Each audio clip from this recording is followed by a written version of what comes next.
Giovanni, Olysée, Dembélé, Mbappé, a priori, ils vont jouer demain et ça ne pose aucun problème à personne, même pas au staff. Hein. C'est ma star. Bah non, Greg, pour le coup, parce que c'est des joueurs déjà, eux, et on l'a ressenti par séquence lors de la rencontre face à l'Irak et face au Sénégal. C'est des joueurs qui sont en quête d'automatisme, qui ont très envie de jouer ensemble, d'évoluer. Et on sent bien, même si toutes les parties du terrain sont importantes, que le salut de l'équipe de France passera par la cohabitation de ces trois joueurs-là. Donc c'est essentiel aux yeux des joueurs et du staff de maintenir la pression, de montrer que ces trois joueurs-là sont très forts et progressent de match en match. C'est pourquoi il ne devrait pas y avoir de rotation face à la Norvège. Merci Giovanni. Nabil, il y a un truc quand même important, c'est que il y a une chasse au record pour Mbappé, il y a confirmé qu'il se sent bien pour Dembélé, être un joueur exceptionnel pour Olysée, mais il y a une gestion aussi du temps de jeu. Hein. Dembélé, il n'a pas joué 2 fois 90 minutes par exemple. Hein. Ouais, c'est vrai. Donc bon, de toute façon, après, c'est en moyenne pour... Enfin, tout le monde doit s'y retrouver. Ça vous surprend pas qu'il les aligne ? Non, ça ne me surprend pas parce que c'est un match quand même... en fait, si la première place elle était pliée, je pense que la compo aurait été peut-être un peu différente. On rejoint le premier débat du coup là un peu. C'est un peu l'idée de se dire que si on les garde qu'on tourne en rond quoi. Voilà. On a compris, Nabil. Il en fait 2. Hein. C'est très long le deuxième tour, Nabil. Vraiment. Oui, autant le premier était bien, autant le deuxième, il était un chouïa long. Hein. Ça s'appelle le panache. Oui, le panache. La réalité, c'est que vous pensez que si par exemple la France ne mène que 1-0 par exemple ou 2-1 à la 65e, ils les sortiront même Kylian Mbappé ? Bah oui, c'est possible qu'ils sortent quoi. Après la chasse au record, ça doit pas être au-dessus du Messi va jouer la Jordanie, oui, il va mettre des buts. Messi de toute façon il marche, donc il joue pas, il marche. C'est pas faux. C'est pas pareil. Donc vous sortez même Mbappé à un moment donné du match ? Bon, moi ça me choquerait pas, ouais.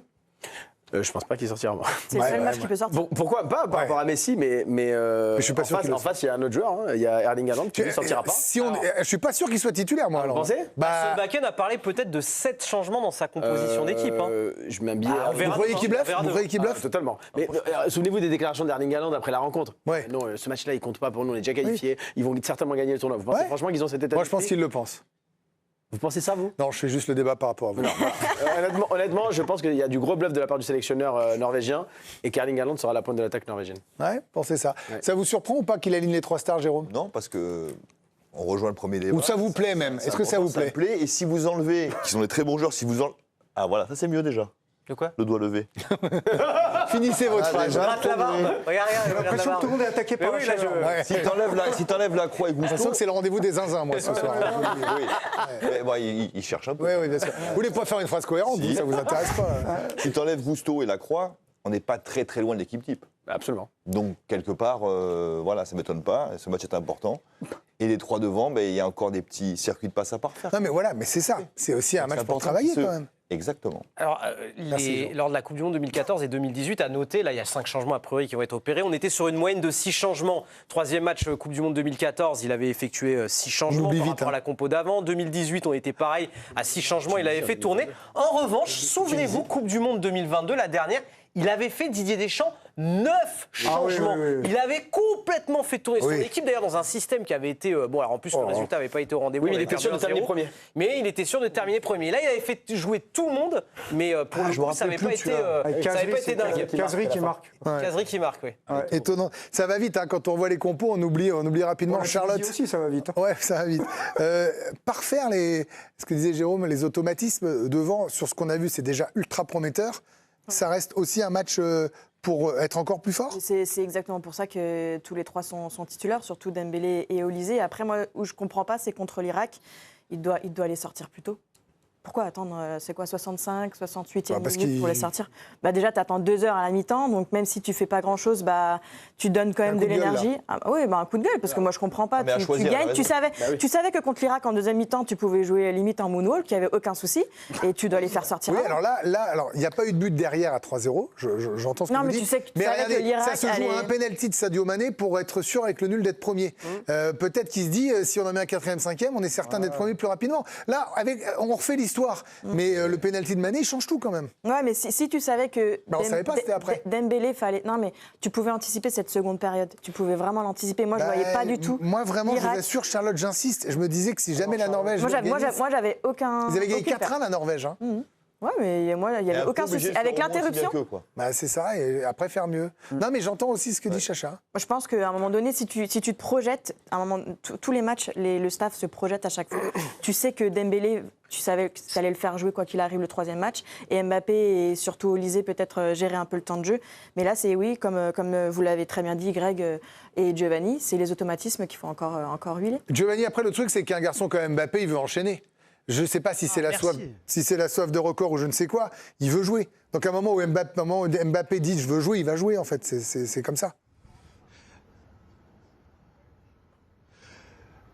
Oui, mais c'est surtout que, Greg, a priori, l'équipe de France, c'est pas un centre de remise en forme, quoi. Je veux dire, on parle toujours de préserver les organismes, de pas trop les utiliser, mais la principale préoccupation du staff et des joueurs, c'est quand même d'avoir une montée en puissance collective, d'avoir un cadre et que les automatismes se développent, puisque tout au long de l'année, on peut pas faire des débats en disant qu'on peut pas avoir un jeu séduisant en sélection par rapport au club, parce que les mecs se voient jamais et qu'ils peuvent pas s'entraîner. Et en fait, il faut, en même temps que d'avoir une montée en puissance physique, travailler les automatismes, c'est pour moi beaucoup plus important que de penser à grappiller des minutes. Ouais, non, mais allez-y, Jérôme. Non, c'est ce qu'on disait. En fait, travailler les circuits de passe offensivement en sélection, on n'apprend rien là aujourd'hui. C'est compliqué. Tu es en fin de saison, les gars ont très peu de temps, les matchs amicaux, ça ne veut pas dire grand-chose parfois parce que les gars qui ont fait la Champions League ne sont pas encore là. Là, tu vas travailler quelque chose, mais sur le haut niveau.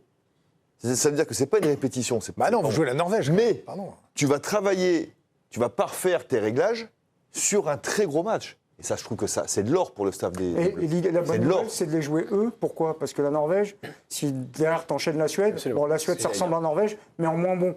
Mais c'est un peu les mêmes registres, la même organisation, le même type d'attaquant également.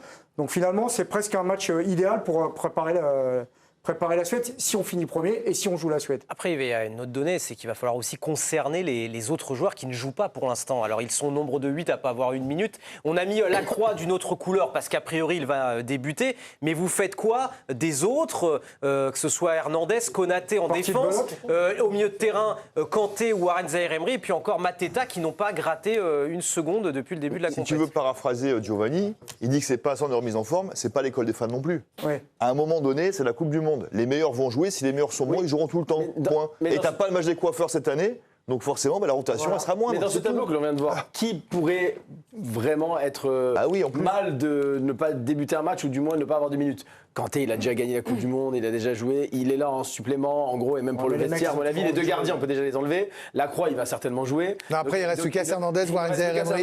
Mais qui est là pareil, il était remplaçant au PSG, il est plus là pour le vécu. Zaïre-Emery. Il reste Mateta, il est plus là aussi en bonus, il reste Zaïre-Emery. Mais regardez au PSG cette année. Au PSG, il a fait son trou, petit à petit, il revendiquait pas une place de titulaire, il joue pas la finale de la Ligue des Champions, mais il entre ensuite, il revendique pas encore de minutes, même si ce serait injuste pour lui, parce qu'à l'Euro 2024, il est convoqué, il ne joue pas une seule minute. Je pense que Deschamps le récompensera à un moment donné parce qu'il peut jouer à plusieurs postes. Ah, s'il y a 3-0, il va peut-être les faire jouer 20 minutes. C'est le seul véritablement aujourd'hui. C'est le seul, t'as raison. Charlotte, elle a bien dit. Mais c'est dur pour Warren Zaïre-Emery.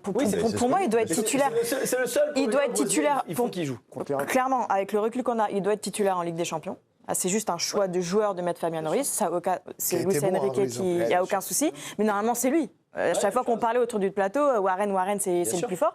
Pour moi, t'imagines que là, le recul, il se dit mais qu'est-ce que je dois faire de plus pour être titulaire ou avoir du temps de jeu dans cette équipe ? Plus de vécu parce que excusez-moi, mais il n'est pas en dessous de Rabiot, il n'est pas en dessous de Koné. Franchement, c'est juste un style de joueur. C'est juste un style de joueur. Non, parce que alors Rabiot, il est fort dans quoi ? Dans les récupérations. Warren, c'est sa qualité numéro 1. Il aura son temps de jeu parce qu'il est précieux. Contre l'Irak, il joue jamais, mais il jouera jamais. Dans un match important à élimination directe. Et tu auras besoin de bétonner au milieu de terrain ou même sur le côté droit. Tu sais quoi, je pense qu'il va mettre plutôt Kanté que Warren. Mais moi, vous m'avez emmené sur Zaïre-Emery, c'est bien d'avoir une pensée pour lui, mais après, il y a Maxence Lacroix, par exemple, qui va jouer. Maxence Lacroix, là, il va jouer. Il a doublé Konaté, c'est pas rien. Pardon, c'est pas rien. Aujourd'hui, il Konaté dans les joueurs frustrés. Là, il est numéro 3. Vous l'attendez costaud là, c'est pour que. Surtout qu'en plus que Konaté et Upamecano se connaissent très très bien. Ils ont joué déjà en club ensemble, donc c'est vrai que Lacroix, je pense qu'il a un meilleur pied gauche et pied droit que Konaté, les relances et puis voilà, c'est clairement un gros choix de la part de Didier Deschamps. Alors, on a parlé des stars, on a parlé du bluff de la Norvège, mais en tout cas, la défense française, notamment Dayot Upamecano, se prépare à affronter l'ogre Erling Haaland. C'est ce qu'il explique dans l'équipe du jour et il donne quelques clés justement pour contrer le géant norvégien. Avec Haaland, il faut toujours avoir à la fois un œil sur lui, regarder où il se situe et un œil sur le porteur du ballon. Quand il est dans mon dos, que l'un de ses coéquipiers déborde, je sais que je vais devoir prendre 2 ou 3 fois l'information pour savoir où il va, comment il se positionne. On sait tous que c'est un joueur qui va très vite sur ses premiers appuis, un petit peu comme Kylian Mbappé. C'est un joueur qui aime le corps à corps, mais moi aussi, nous explique-t-il. Mais parfois, il faut savoir aussi être en gestion, l'amener sur un côté et lui fermer l'angle de but. Voilà, on sait que la Norvège veut faire tourner, mais nous, les Bleus, ils ont déjà tout préparé. Franchement, j'aime beaucoup ce passage parce que c'est à la fois très humain et très foot. Mais ça change. Très tactique. D'avoir un joueur qui parle c'est vraiment incroyablement riche en info foot, ça, Nabil, ce qu'il nous dit là. Ouais, c'est intéressant, c'est riche. Et en plus, il est en grande forme. Haaland, il est comme les autres stars. Ouais. J'ai vu jouer à plusieurs reprises. Alors, ce qui est intéressant, c'est qu'effectivement, Sorloth, tu pourrais penser que en fait, Sorloth, moi je le vois, je le mets en point de fixation. Ouais, à droite, il est précieux. Mais non, mais en fait, c'est étonnant avec son gabarit. En sélection, il joue toujours. Qui bouge comme ça et tout, qui porte le ballon. Et Haaland, c'est vraiment celui, effectivement, par qui tout finit par arriver. Et puis sa relation, et là où il faudra être très vigilant et tout, c'est.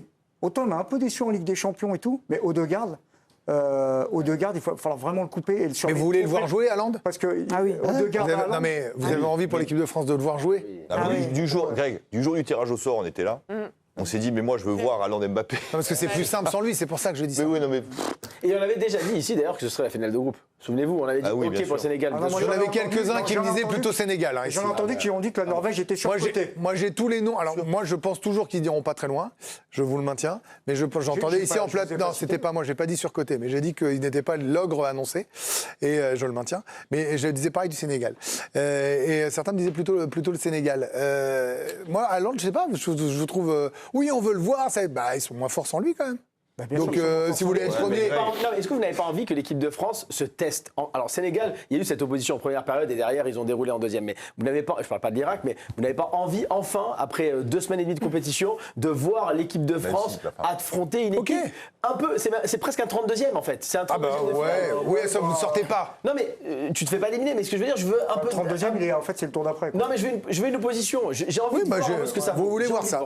Très bien. Sympa en tout cas. On va en parler longuement.